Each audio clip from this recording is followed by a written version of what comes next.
guess there's only one way to find out. Let's do it to it, right? 5, 4, 3, 2, 1, 0. All engine running. Liftoff. We have a liftoff. So, quick question.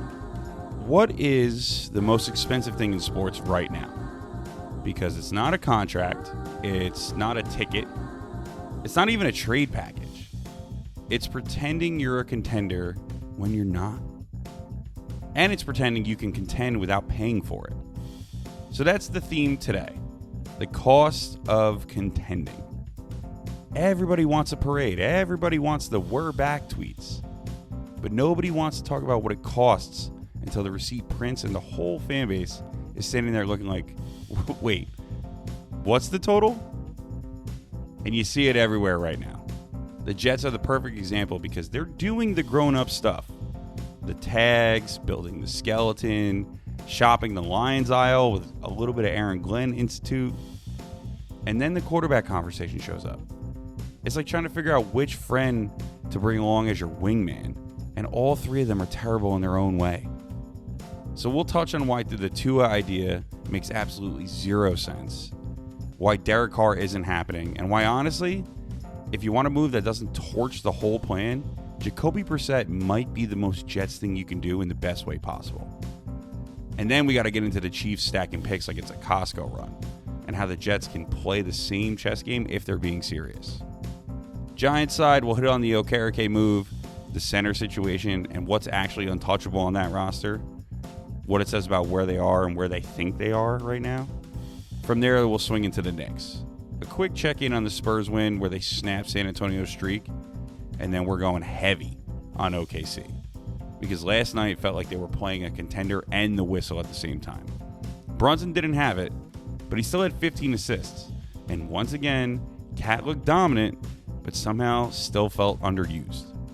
Celtics too, we got a mailbag take that I actually love.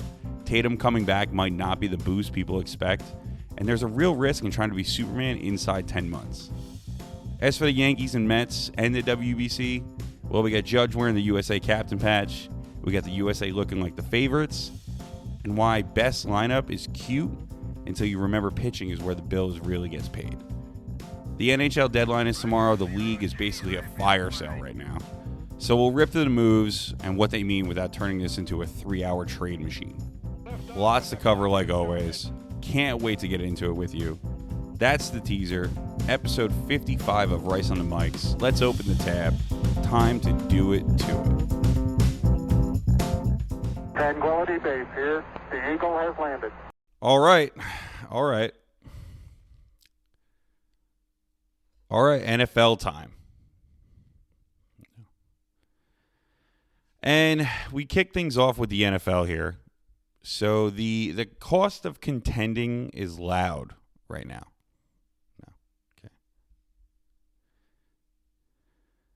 So we kick things off with the NFL here and staying constant to the theme that this week is of the cost of contending. The cost of contending is loud right now because the league is basically in that phase where everybody's either buying, selling, or pretending that they're not doing either, right? And the Jets are the perfect place to start for this conversation because for once, the structure of what they're doing makes sense. And then the quarterback conversation shows up and tries to hijack the whole thing. So first off, out of the way, the Aaron Glenn and Lions connected free agency talk. This is normal. This is normal, by the way. New head coaches usually always bring a guy or two over from the old neighborhood. I mean, think about Rex Ryan walking in. Next thing you know, Bart Scott's unpacking boxes and telling everybody, can't wait in a couple years. I mean, that's how this goes. The difference here is that Glenn had to sit on his hands for a year. He couldn't just immediately grab his guys from Detroit. They weren't exactly free agents. But now he can. So that Lions list of potential free agents of the Jets popping up, that's not by accident. That's not random. That's Glenn finally having access to the type of familiar pieces that'll help him install his culture without teaching it from scratch. The Jets also franchise tag Breece Hall, which to me is a very clear message. You're not letting your young talent walk while still trying to figure out the most important position in sports, which is quarterback. So it's paying for stability in a room that's been anything but stable as of late and forking up the big price tag for a 1-year deal. But now the elephant in the room, right? The quarterback tab. The big liquor tab at the end of the dinner bill. The mic check that I ran on Wednesday, and if you're new here, first episode, every Wednesday on Instagram, I run a mic check with a series of polls, and this is where you guys get to vote to make your voice be heard on the show. The first mic check I ran out there was Kyler Murray as a potential option, or skip it and build around whatever you bring in. The mic check came back Kyler Murray as an option at 62%, and no thank you as 38%. Jets fans are basically saying, I'm tired of this slow cook. Turn the stove up. Let's get this water boiling. And I get it. But the Kyler conversation needs to be framed the right way. If you're doing Kyler, it can't be a here's a couple years, you're a former first-round pick, please save us thing. It has to be more of a team-friendly, 1-year, prove-it type setup, and then whether he does good or bad at the end of the year, you let him go. But here's the long-term cost of bringing in Kyler. Kyler is not a scrub. Contrary to popular belief and all his woes, he's actually a pretty solid quarterback. He's just short. And what happens when you give a quarterback a prove-it deal with his back against the wall? Well, sometimes that dude starts winning you games that you didn't exactly plan on winning. That's the cost of contending in real life. It sounds great until you realize you might end up in the most Jets place ever. Not good enough to be a real Super Bowl threat or even a playoff threat, but too good to draft what you really need. I mean, no one wants to go into a season planning on tanking it before it even starts. But Kyler on a prove-it deal might raise your floor more than you think. And that's the real danger for this franchise. I mean, yeah, you're paying for competence. And competence can mess with your long-term plan if the roster isn't fully ready. Another name getting floating around for the Jets is Tua. And I'm sorry, this one's comedy. In no world would I bring in Tua to MetLife. I mean, the knock on Tua isn't just his health; it's also the elements, right? Miami was a perfect fit for him. You're basically playing football in a screensaver. Now you want to bring him into MetLife, where you get 4 games a year in actual sunlight and like warm weather. I mean, the rest is windy, cold, wet, that dead gray sky where the ball feels like a brick in your hands. He doesn't have the arm strength or the I'm fine getting hit in 18-degree weather toughness profile to even make that make sense. So, I mean, look, that's not even being mean. That's just the wrong environment. And the cost of contending can't be we bought the wrong product for the wrong weather. Derek Carr, yeah, perfect. Not happening. That's a headline that exists because it needs to exist on ESPN. So, moving on. Jacoby Brissett, though. I keep coming back to it because it's the rare option that actually kind of fits exactly what the Jets need. Brissett is the perfect mix of let's see what the offense has while also being realistic about where you're at. I mean, he's stable enough to run the system and not sabotage your Sundays, but he's also not good enough that he actually wins you 8 games that you didn't plan to win in the first place and nukes your draft position. That's kind of the sweet spot where you're building. You're damned if you do, damned if you don't, but you need to be able to evaluate and see if you can function and see if this defense and head coach, I don't know, whatever, under Aaron Glenn can actually be a thing. And you don't want to get trapped in the middle. Brissett could win you 4 games, and he could probably lose you 11 to 12 hard-fought games that make it seem like, the team actually gives a damn. That lets Aaron Glenn keep his job. I don't know. We'll see. Jets are always a mess when it comes to quarterback. But there are 2 things that I do want to get into when it comes to Jets with a quarterback situation here. That's one is a what if, and who knows, probably not, but maybe. And the other one is just a petty conversation. So the first thing is, if you didn't see, the Chiefs made a trade. They traded their star young corner to the Rams for a first-round pick at number 29. Everybody sees the Chiefs stacking picks and thinks, oh, must be nice, right? But the Jets already did stack ammo for these next 2 drafts. And that's the point. They're set up to maneuver. But the bigger question here is, can they stack even more? So this is where the Chiefs story gets interesting. So Jeremiah Love is the number 1 consensus running back coming out of this year's draft. Probably, honestly, the number 1 consensus talent coming out of this year's draft, offensively at least. And he is the exact kind of player that Kansas City desperately needs.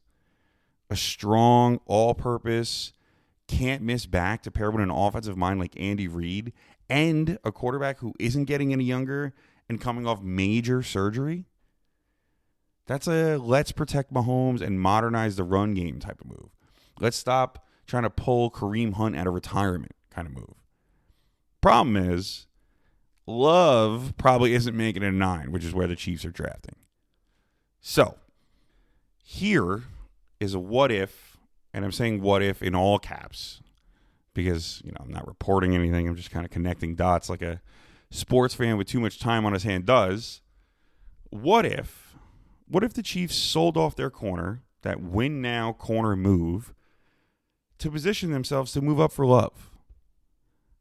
And what if the offer to move from 9 to number 2, where the Jets are drafting, includes both of those first-round picks they just stacked, plus maybe something next year to sweeten the deal a little bit? Now you're talking about a Jets draft where you could realistically be sitting at number 9, number 16, and number 29 in the first round this year, and then looking at next year like, wait, do we have the potential to have 4 first-rounders next year? I mean, that's enough ammo to literally do anything you want. That's the type of capital that can turn a rebuild into a contender real fast. It's also the type of capital that gives you the freedom to move up for a quarterback if you need one, and you get that quarterback in this offseason that wins you one too many games.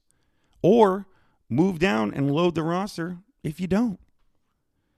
That's what the contenders actually do. They don't just make picks and hope for the best. They buy options. Now, speaking of options, here's the other one. So the Colts and Daniel Jones. And this is my favorite kind of petty football math because it's real and it's messy and it's definitely doable. It wouldn't happen, but God, it would be so if it did.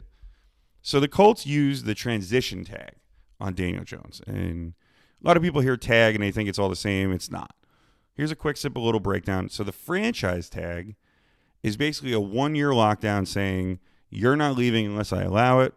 It's control. It's a leash. It's you're on this team for 1 year, all guaranteed money. The transition tag, it's more like, go test the market. But if you do find something, I get first dibs to match the offer. So another team can make you an offer sheet, and the Colts can match it, right? But here's the key. If they don't match it, they generally don't get any compensation back. So it's less you're stuck and more, we just want the right to match it without fully committing to you right away. And this is where it helps the Jets either way. If the Jets wanted to be petty, if the Jets want to go for it, they make an offer to Daniel Jones, right? They push up the price. And Indy either matches and overpays, which tightens their flexibility, or Indy doesn't match and they lose out on him with no other quarterback in sight because they've already told Anthony Richardson he could request a trade, which is chaos for them. Either way, the Jets end up benefiting because you only have Daniel Jones for 1 year, which he'll probably get hurt, and then it helps your draft stock with no repercussions to anybody because it was a hurt quarterback. And the Colts, whose pick you have in next year's draft, will probably be pretty high because they don't have any idea what they're going to do at quarterback with that. It's kind of a win-win situation, to be honest with you. And it's the ultimate petty tag, and I'm sure feathers will be ruffled if they ever made that move. But tell me it's not genius. Tell me it's not the full-on, oh, that was so petty, I love it kind of move. Anyway, Giants time. Giants, the Giants are in that spot where every move kind of feels like it's about the timeline, right? Like, how fast can we have been good? We've been bad for so long. John Harbaugh, this, that, and the other. Letting go of Okereke. What are we going to do at center? All of it. But I do want to spend a little time on the draft projection because all I keep seeing is them linked to Caleb Downs. And I'll be honest, I think Caleb Downs might be the best prospect in this entire draft. He's kind of that rare, I don't care what the position is, I know the player is a dude type of prospect. The problem is, the tough look is the math. You know, taking him top 5 feels like a luxury pick on paper because I know what's going to happen. They're going to take him, and Giant fans are going to go, oh, cool, can't wait. The secondary is great. But then it's going to really quickly turn into, so who's protecting Jackson Dart? Who's separating? Who's scoring points? And I kind of get that too. I mean, the Giants, as much as they want John Harbaugh to fix everything, there are a lot of holes here. And they need to start making some free agency moves. And this is where the cost of contending comes in for the Giants. If you keep drafting need over best player, you're going to end up with a roster of compromises. So if Downs is truly that level of prospect, the type that changes your defense for the next 7 years, you take him and you figure out the rest. That's how good teams get built. And the Giants haven't been a good team built in a long time. So, yeah, look, it's a tough look, but it might be the right look, and I think it's the right play. Now, with all that being said, let's go around the league a little bit because there are no shortages of moves, not just in New York, right? And we'll kick it off with the cap here because the cap went up to a record-breaking $301.1 million, which is ludicrous. Cap goes up every year. These, Roger Goodell really doing a good job making these billionaire owners even bigger billionaires. So, no chance of him getting fired anytime soon. But the NFL salary cap it's the biggest joke, I guess, across all 4 sports because, a team could be over $50 million and then all of a sudden rework a couple contracts here and there and just add some signing bonuses and all of a sudden they're $20 million under.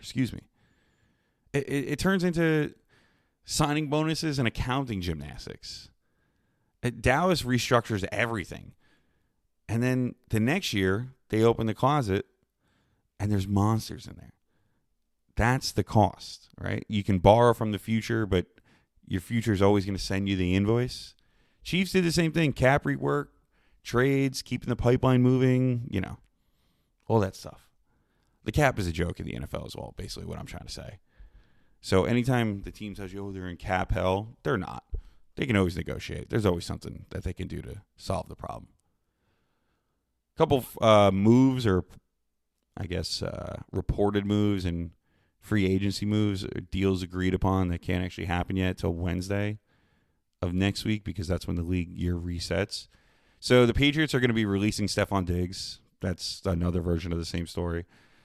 He's got too much going on, and his talent just doesn't outweigh the cost of having him on the team, so to speak. So sometimes the cost is admitting the name just isn't worth the number, right?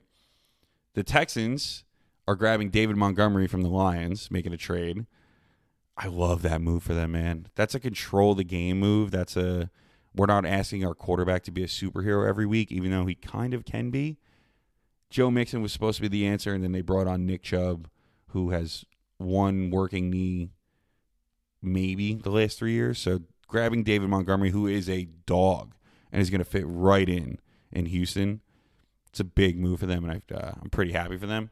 It's also kind of a brutal loss for the Lions because now you're looking at Gibbs and going, all right, you're the full-time guy now. I mean, look, he's special, right? No debate. He's a monster. But can he handle the full load the way that Dan Campbell likes to run the ball now? I mean, it's a different job than it's a different job than just being the lightning piece, right? It's going to be fascinating to watch. I'm really interested to see how it goes, and you better believe that Jahmyr Gibbs' fantasy value just went through the roof because of that. The Bills also trading for DJ Moore tells me two things, right? One, the new head coach looked at the roster and said, Josh Allen cannot be out here with Khalil Shakir as the whole plan. So they take a real swing at a playmaker, match him with James Cook coming out of the backfield, who just led the league in rushing. Bills offense trying to make a play here, trying to have Josh Allen wear the Superman cape every week. And two, yes, if we're keeping count, that was one, and now this is two. It tells me that the Bears are confident in Luther Burden, and they're ready for him to have a bigger role. You don't move more unless you think you can redistribute those targets and not lose your identity. They want to get Burden the ball more instead of just him being buried behind a true alpha. But it seemed like Luther was always the guy that came in the clutch with Caleb when they absolutely needed it. Don't forget, the Bears won most of their games in the fourth quarter this year. Rams, well, we talked about it before. The Rams are making the win now corner move, and that's kind of the team saying, yeah, we think this is the Stafford window, and we have to strike right now. More than likely, this is Stafford's last season. I mean, everybody thought last year was his last season. So they're putting all their eggs in one basket for him. That's what contenders do, by the way. They pay the tab. As far as like mock drafts and everything like that, I really don't want to get down the rabbit hole too much today. I mean, everywhere you look, every sports website has a new mock draft coming out, rounds 1 and 2, blah, blah, blah, blah, blah, blah, blah. And they're fun to read, but it's all before free agency. So it's all just kind of loud noise. Teams haven't even made the real moves yet, so it's just kind of clickbait with a better font. We will do a real draft episode once the league stops moving for 5 minutes like we did last year too.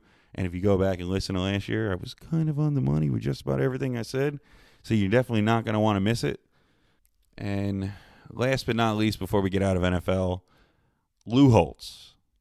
Just got to give the man some flowers. Lived to the ripe age of 89. I would sign up for 89 right now. I mean, one of the all-time voices, all-time careers, part of sports history everywhere you look. I would be remiss if I didn't at least give him a quick salute. So rest in peace, Lou Holtz. God bless and good luck. But, yeah, all right, that's the NFL tab.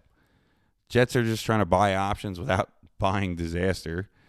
Giants are staring at a top 5 pick decision that might be the best player versus what they actually need. And the league proving again that the cap is just math with good PR. So now let's take the theme of the episode, the cost of contending, and we bring it to the Garden. Because the Knicks just played a game where it felt like you're battling OKC and battling the whistle at the same time. Got a lot to get into with the hardcore. Keep it right here.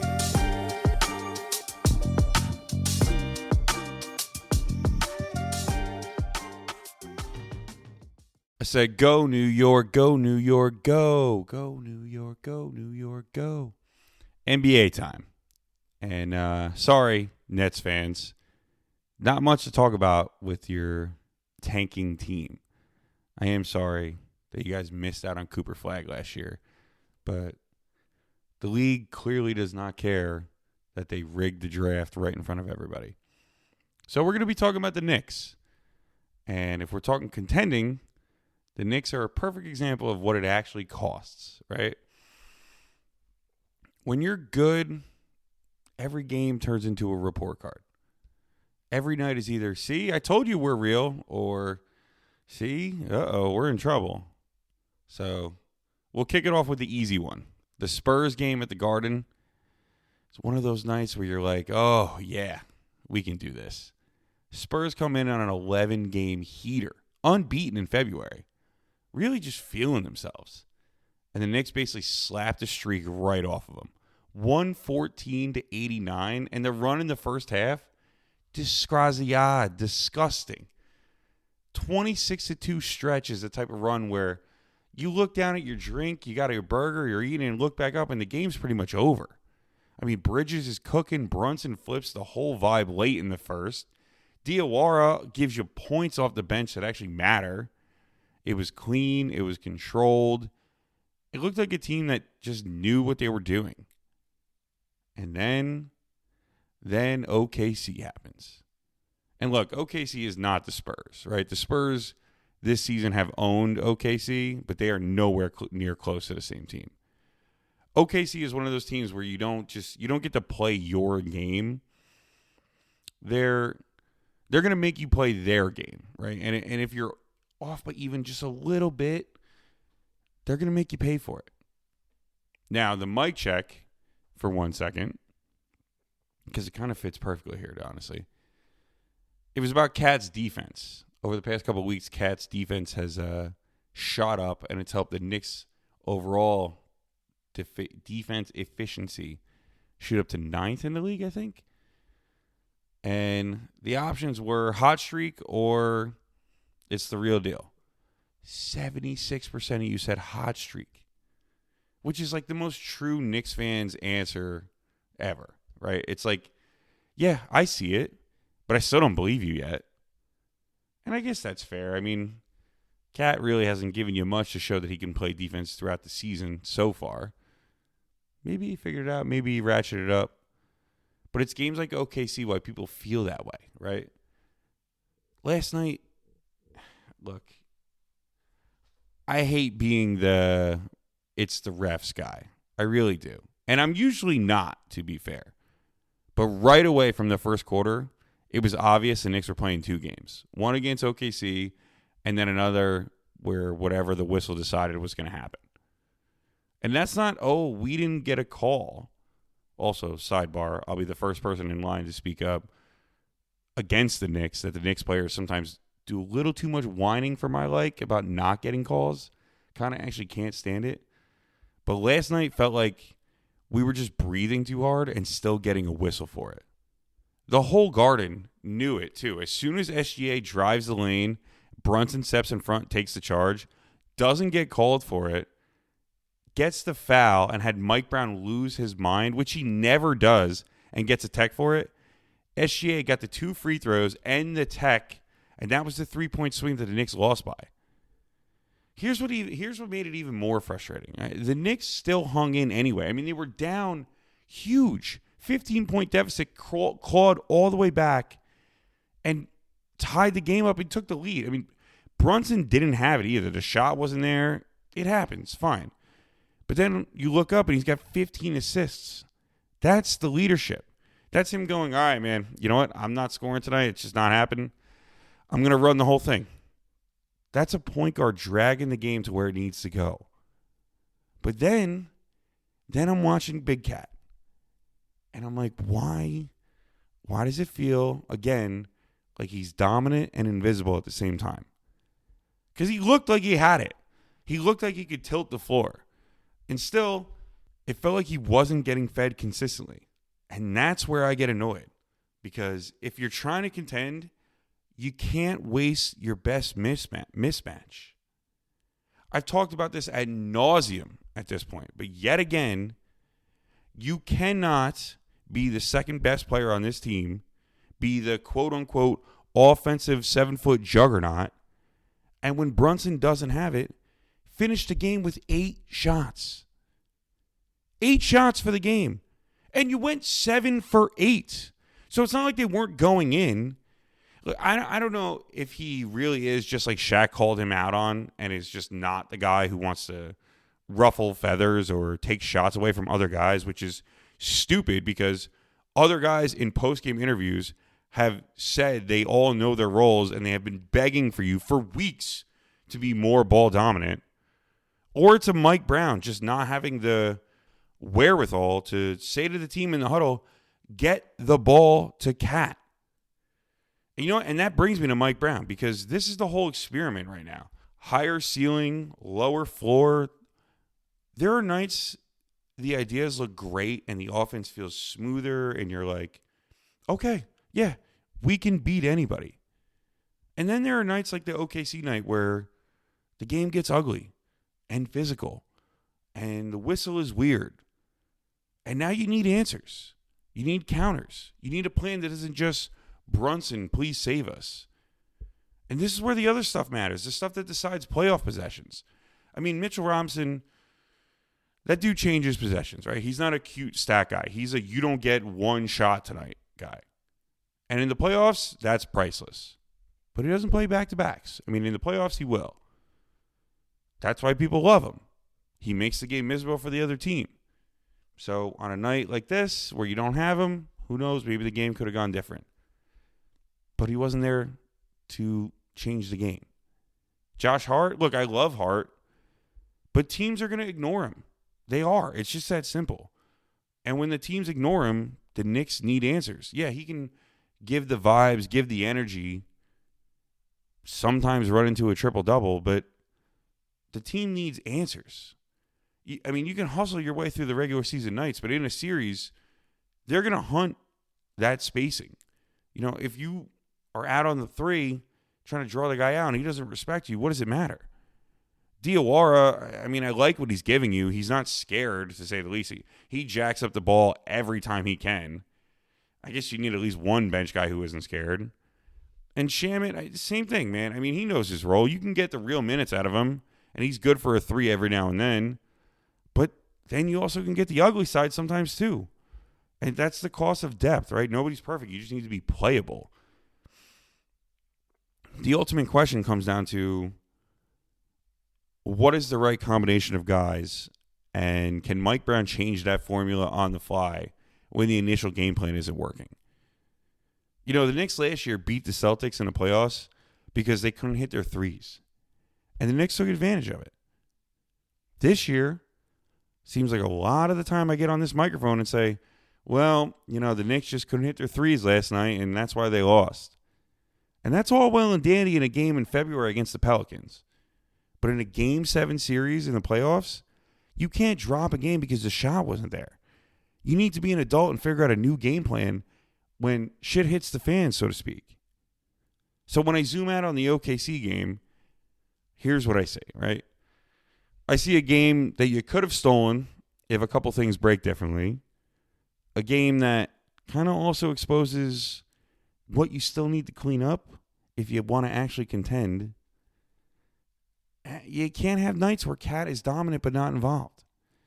And you also can't have nights where the whistle gets weird and all of a sudden you lose your composure. You can't have nights where spacing is a problem and you just sit there and stare at it and not try and figure it out.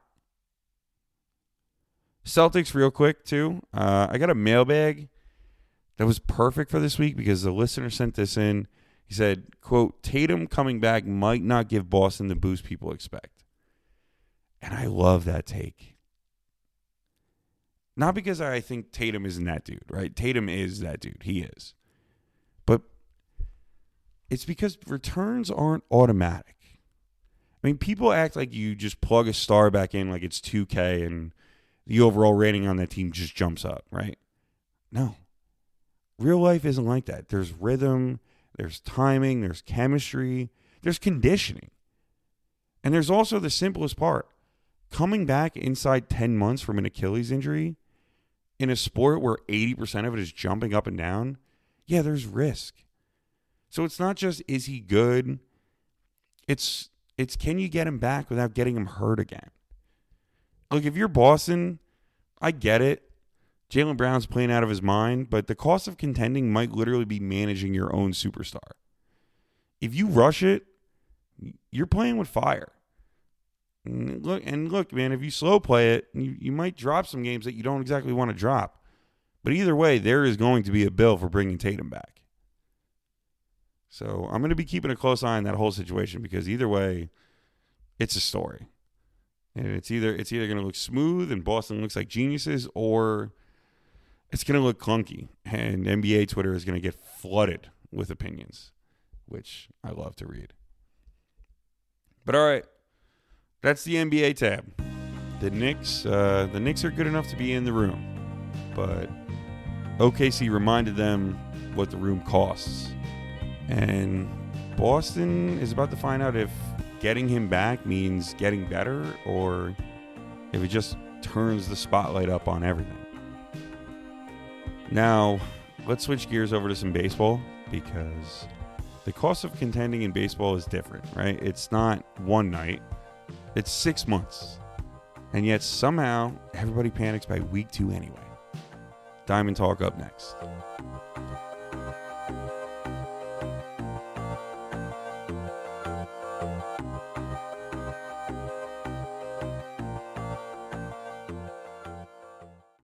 So even though it's been raining on most of the East Coast this entire week, you know what's around the corner? Baseball, sunshine, hot dogs, expensive beers, shaking hands with friends at the ballpark that you don't even know. God, looking forward to it so much. And you know what I love about March baseball? Everybody's either delusional, terrified, or both, honestly.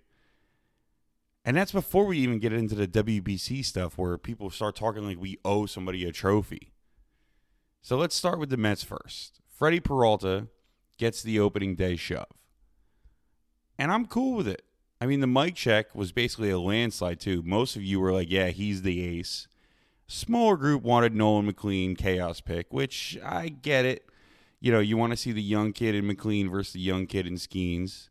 It's fun. I'll be going on opening day, so I would have liked to have seen that, but that's okay. I'm cool with Freddie Peralta, too. It's like ordering the spicy thing just to see if you can handle it, you know? But Peralta is the adult choice. If you're trying to contend, you can't be doing vibes on opening day. And the Mets' vibe this year, it's not subtle. I mean, Cohen's annoyed, like openly annoyed. Don't hate that. If you're spending that much money, you don't get to pretend you're just happy to be here now. That's the cost. That's the expectations that you've set. Now you got to live with them. Bichette is part of it too. And I'm not even talking about talent-wise. I'm talking about fit on the team. Playing third base, the New York pressure, the Philly crowd factor after he thought they were signed with them, and now he's not. All of it. Contending isn't just add names. It's does the puzzle actually click when things get ugly? And going back to Nolan McLean's situation, hovering over everything, because of the WBC overlap, vertigo-like symptoms, flu whispers, delayed reporting, it's a reminder that you can have the plan, you can have the roster, you can have the hype, and then the human body goes, nah. Injuries will always be a part of baseball. I mean, a guy can throw his back out from sneezing. You could have Lindor with a hamate bone, which he is on track to make it back for opening day.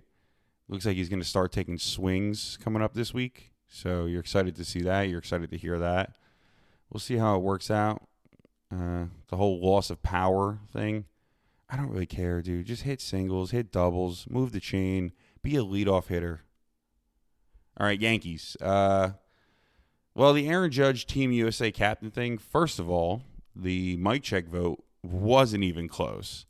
Most of you said perfect choice. That's not a debate in my book. That's basically a roll call. And look, man, I agree. I mean, who else is going to be captain on that team? Harper didn't want it. He's not that guy. Not that Judge is that guy either, but, you know, Kershaw's too old. Trout's not even on the team. Scooble? No, it's Judge. It's Judgy. And I'm happy for him. Now, look, he's not exactly the leader that's going to try and go viral. I mean, he's not trying to be the motivational speaker. He's just the guy that when the room goes quiet, he talks. The silent but deadly, the quiet cool, you know? So that's why the whole uninspirational speech thing that went viral with him, you know what? That's just fan brain, man. People want him to give a movie monologue. Like it's Any Given Sunday or The Replacements or, you know, this, that, and the other. Not everybody has to be a locker room poet. Hell, I know Juan Soto isn't. I mean, yeah, he has fun. He has this, that, and the other, and he's the leader on pretty much every team, but he leads by example. And that's exactly what sometimes leadership is. It's just show up, play, don't panic, and be the biggest presence in the building. Now, the Yankee stuff, like the real Yankee stuff, not the WBC stuff, it is what it always comes down to. Okay, cool. So who's healthy? Volpe's timeline has you doing math immediately because the Yankees are kind of one of those teams where next man up is always said, but nobody ever really believes it for long. And then you hear about that there were actual talks for the Yankees pursuing Corey Seager as a Volpe replacement. And I'm sure most Yankee fans would have been happy about that. But then you realize that Corey Seager's age is not what it was. That's the Yankee brain. If there's a leak, there's a shortcut. If there's an injury, there's a big name solution. They did it last year. Cole got hurt, and they signed Max Fried right away. And look, I'm not even saying that it's wrong either. It's just who they are. They're always looking for the cleanest way to patch the hole so the season doesn't turn into survival mode by May, which it doesn't often. But the Seager thing didn't pan out. And it kind of makes sense, too. I mean, Texas isn't just going to hand over that guy. And you're not making a franchise-altering trade just because you caught an early spring injury or somebody is not quite ready just yet. That's how you end up paying for your quick fix for 5 years, which is what the Yankees have been doing lately with McMahon, with Rizzo, with a guy like Goldschmidt. So now you're back to what contenders actually have to do sometimes. It's take the boring route. It's running it back. Piece it together. Trust the depth. Ride it out.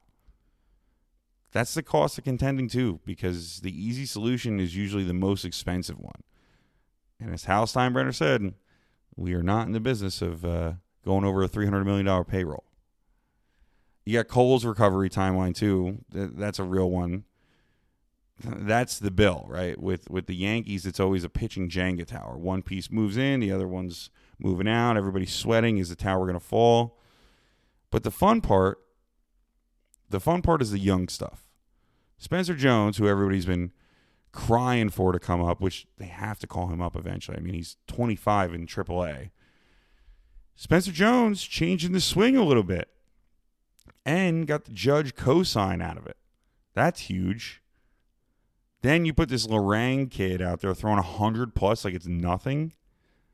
That's the kind of prospect story Yankee fans need, because it gives you hope that you're not just buying everything. You're actually building something in the farm system, and you're seeing results from it. I mean, Dominguez trade proposal universe exists always. It's always there. Every time there's a young player, half the fan base wants to trade him for 3 guys that they've never seen play. And then the other half says, no, he's going to be the best thing since sliced bread. He's the next Mickey Mantle. That's New York. That's oxygen in New York. Just how it goes. Lots more to unfold between the both New York teams. Both teams should be very good this year, hopefully. Make my job easier, so I have a lot more to talk about. But for now, let's get into a little WBC, the World Baseball Classic. How could you not be hyped about it? And to be fair, this is where people get a little patriotic and maybe a little irrational. The mic check said USA wins it all by a mile. And I get it. The roster's nasty. But I did have a mailbag question that actually kind of nailed it. Somebody sent in USA and DR have the best lineups. True, 100%. The Dominican Republic is terrifying. I mean, I think, who was it? Teoscar Hernandez, maybe? Or somebody of great value is batting 7th. USA is stacked too, though. And my answer is the same as what I put on the story if you saw it. The difference between both stacked lineups and both the Dominican Republic and the USA is the hammers that the USA is throwing. I mean, you can have the cutest lineup in the world. You can have all the studs in the world. But pitching is what cashes the checks in this tournament. That's it. Simple enough. The vibe stuff matters too. The exhibition where the guys stay locked in. You know, nobody took their jersey off. Judge and Harper are leading. That's great. Those details matter. But you can tell when Team USA is just doing an all-star weekend and when they actually care. And this one feels like they really care. Plus, you got a little side bet going on between Acuna and Soto.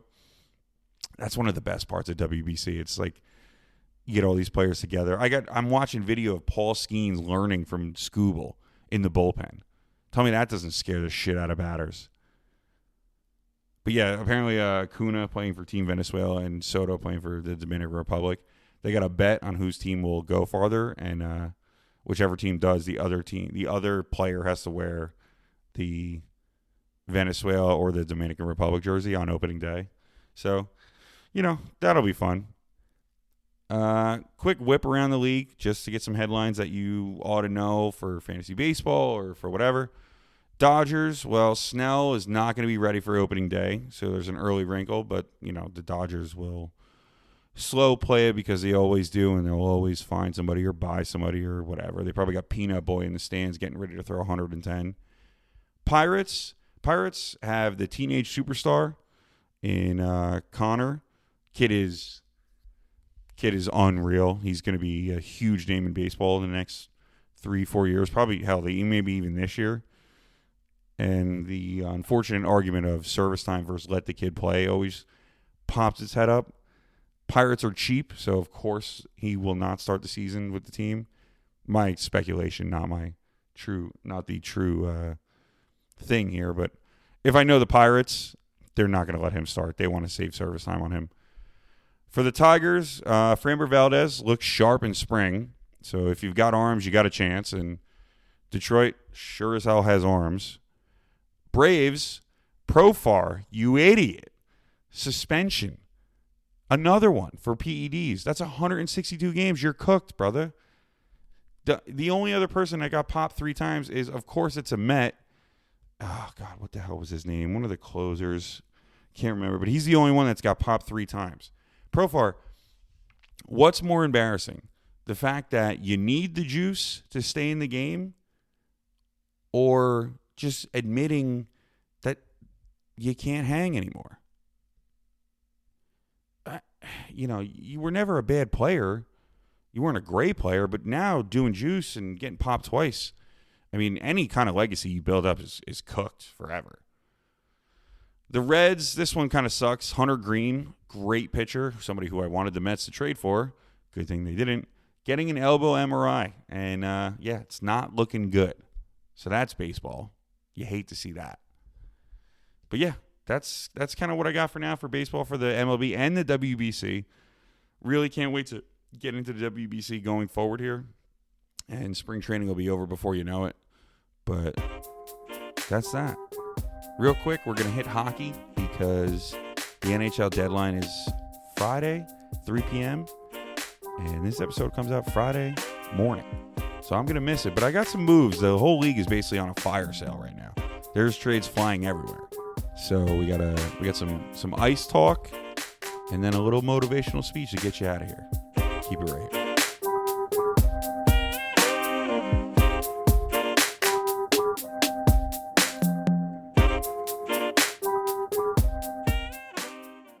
For those rabid hockey fans out there, I got your quick hitter right here. Okay?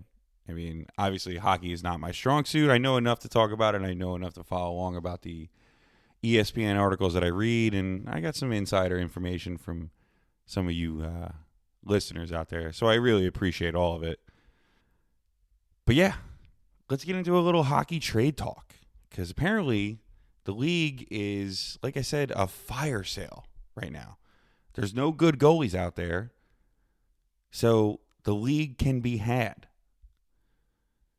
This is the part of the season where every contender looks around like, yeah, man, we're one bottom 6 winger away.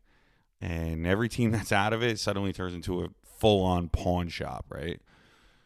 It fits the theme perfectly, the cost of contending.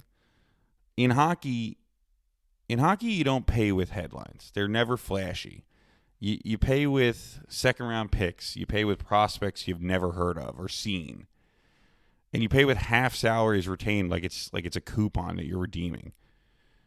The first thing that jumped out to me was Dallas. So the Stars go and grab Tyler Myers from Vancouver.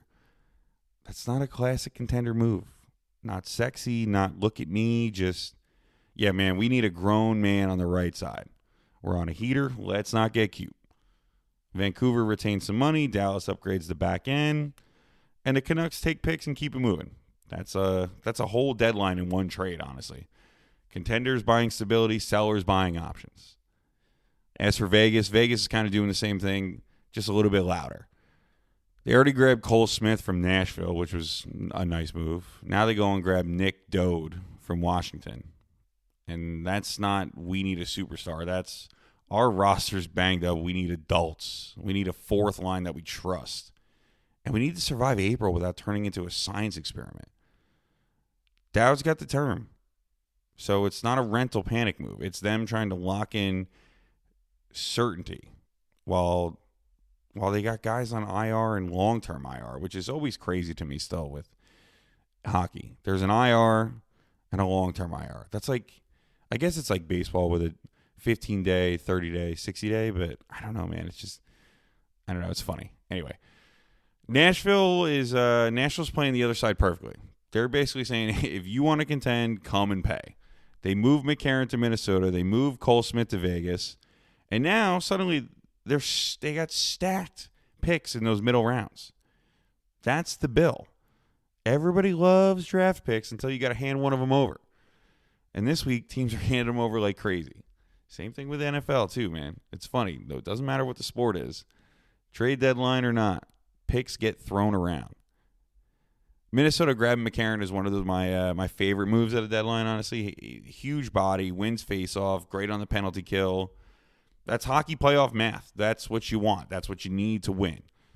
And they're not asking him to be a hero either. They're asking him to win a couple ugly shifts that keep you alive in tight series, which in hockey, as you guys know, every series is tight.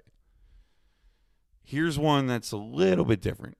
The Sharks giving Kiefer Sherwood a big extension. That's not deadline buying. That's the Sharks looking at a guy and saying, yep, we're not flipping him. He's not going anywhere. We're keeping him. Which is interesting because that's a rebuild team deciding, yeah, man, the rebuild starts with him. This isn't just an asset. This is part of the plan. Kind of the cost of contending on the other end. Sometimes the cost is being patient enough to keep a good player instead of turning everything into picks. Jets could have done it with Breece Hall. They decided to hold on to him instead. You got some Rangers Trotrek stuff on its own, too.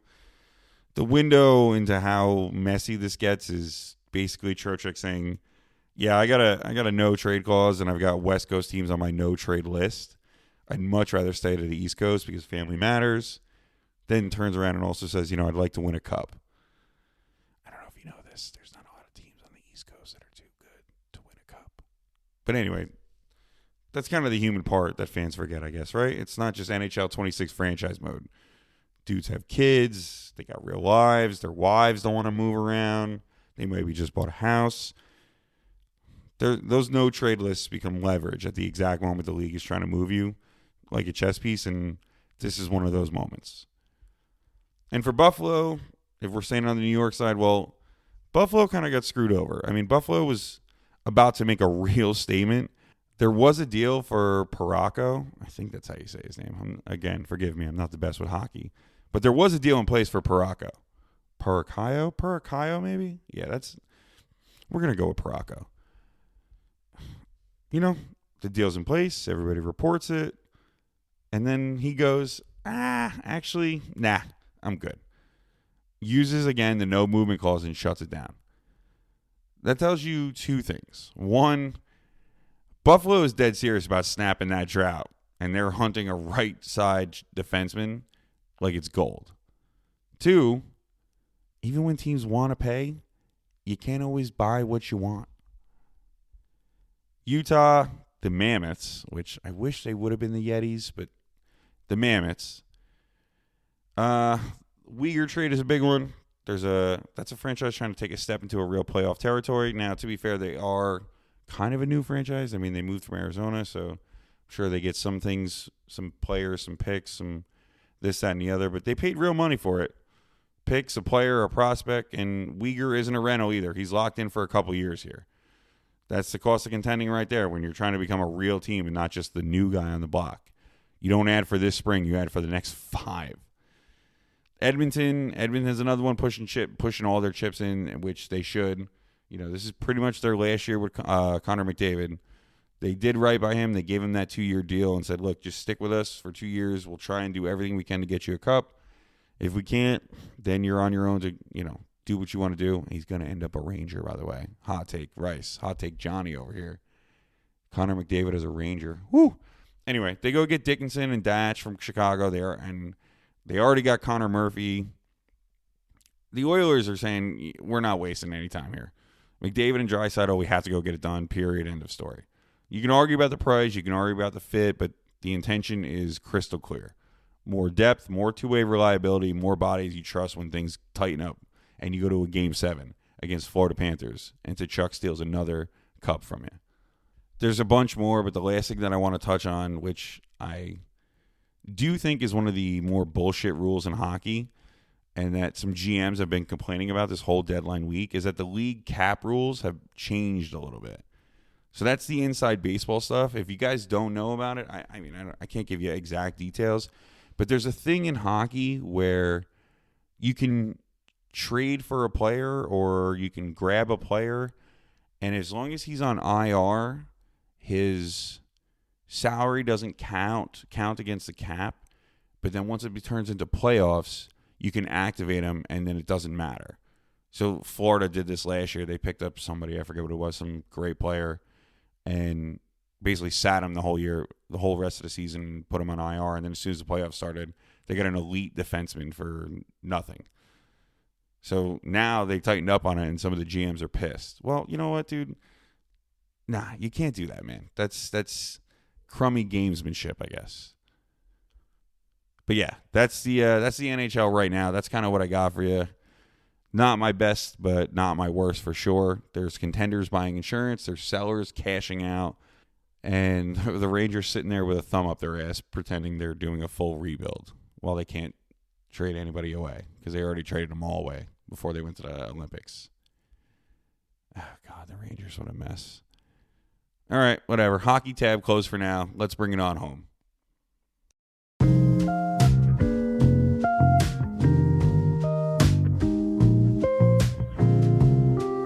And here we are. That's going to do it for this one.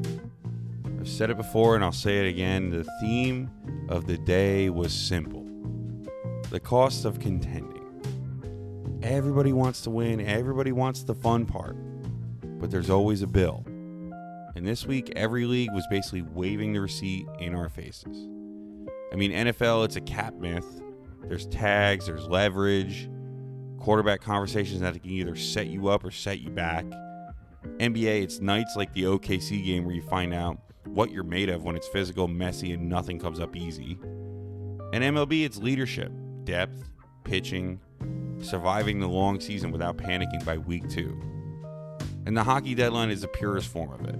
Contenders paying in picks and prospects just to buy themselves a better chance at 2 months of hope. So here's a little life part before we get out of here, like I always leave you with. Contending in anything, sports, work, life, your goals, it's never free. You either pay up front with discipline and consistency and patience, or you pay for it later with regret. That's really the choice.